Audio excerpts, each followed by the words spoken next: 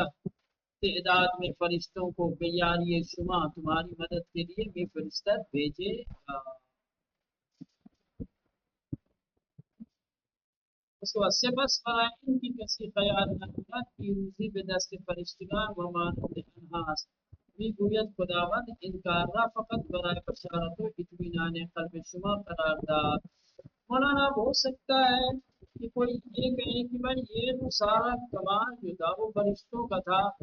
اللہ نے فرشتوں کو اگر نہ بھیجا ہوتا تو مسلمان شکست کھا گئے ہوتے، فرشتوں نے آ کر کے تلوار چلائی، فرشتوں نے دشمنوں کے سر کاٹے، فرشتوں نے اسلحوں کا استعمال کیا، فرشتوں نے دشمن کو تاپو مار کیا، تو بھائی اس میں مسلمانوں کا کیا کمال ہے؟ کہہ رہے ہیں یہ مت سوچیے گا، یہ خیال مت کیجیے گا کہ مسلمانوں کو میدان بدر میں جو فتح و کامیابی ملی ہے وہ فرشتوں کی وجہ، فرشتوں کے ہاتھوں ملی ہے، فرشتوں کے ذریعے ملی ہے نا، فرشتے صرف اور صرف اس لیے بھیجے گئے تھے تاکہ ان کے ذریعے سے مسلمانوں کو بشارت اور اطمینان قلب حاصل ہو سکے، ان کو دیکھ کر ان کا ڈر اور خوف نکل گیا، ان کو دیکھ کر کے اللہ نے ہماری مدد کے لیے کیا پرواہ ہے بھائی، نکالو ڈر اور خوف، تلوار میان سے نکالو، ڈر جاؤ دشمن سے مقابلے کے لیے، سمجھ رہے ہیں؟ اب یہ پوری بحث میرے خیال سے ہو سکتا ہے نیچے آئے کہ فرشتوں نے جنگ کی نہیں کی، تلوار وار چلائی یا نہیں، بس خالی آئے اور چہرہ دکھا کے چلے گئے، کیا باہر صورت یہ اتنی بات جو ہے بالکل واضح طریقے سے کہہ رہے ہیں کہ جنگ بدر میں مسلمانوں کی کامیابی فرشتوں کے ہاتھوں نہیں ملی ہے، سمجھ رہے ہیں، خدا نے یہ کام صرف اس لیے کیا ہے تاکہ اس کے ذریعے سے ہمارے دلوں کو اطمینان حاصل ہو سکے، تمہیں بشارت دی جا سکے کامیابی اور کامیابی۔ وما جعلہ اللہ الا بشرا، سے مدد کی ہے اللہ نے فرشتوں کے ذریعے سے، یہ نہیں ہے مگر بشرا بشارت، فلتطمئن بہ قلوب، اور اس لیے تاکہ اس کے ذریعے سے تمہارے دلوں کو مطمئن کر سکے۔ چلیں یہاں تک